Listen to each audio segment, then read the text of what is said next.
আসসালামু আলাইকুম প্রিয় শিক্ষার্থী, এসএসসি 2025 নিয়ে দুইটি দুঃসংবাদ আজকে তোমাদেরকে জানিয়ে দিব। তাই ভিডিওটি স্ক্রিপ্ট না করে সম্পূর্ণ ভিডিও দেখার অনুরোধ রইল। আর চ্যানেলে নতুন হয়ে থাকলে চ্যানেলটি সাবস্ক্রাইব করে সাথেই থাকবে। তো চলো জেনে নেই সেই দুইটি দুঃসংবাদ সম্পর্কে। আসলে আমি প্রায় ভিডিওতেই বলি যে দুঃসংবাদ আর সুসংবাদ যেমনটাই আসুক না কেন আমাদেরকে এটা জেনে সামনে এগিয়ে যেতে হবে। তাই এই বিষয়গুলো পরীক্ষার্থীদের জন্য খুবই গুরুত্বপূর্ণ। তো এসএসসি প্রিয় শিক্ষার্থী, তোমাদের পরীক্ষা কি সহজ হবে নাকি কঠিন হবে, এই বিষয়ে আমাকে এক শিক্ষার্থী কমেন্ট করেছেন।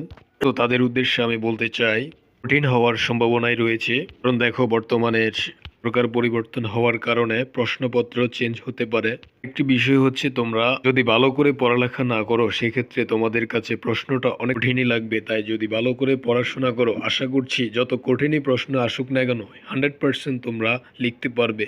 দ্বিতীয় যে দুঃসংবাদটি তোমাদেরকে জানাচ্ছি সেটি হচ্ছে 2025 সালের এসএসসি পরীক্ষার্থী যখন পরীক্ষায় অংশগ্রহণ করবে, যে সাবজেক্টে পরীক্ষা হবে সেই সাবজেক্টে যদি কেন্দ্রে থাকা শিক্ষকে যদি স্বাক্ষর না করে সেক্ষেত্রে তোমাদের পরীক্ষাটি বাতিল হবে।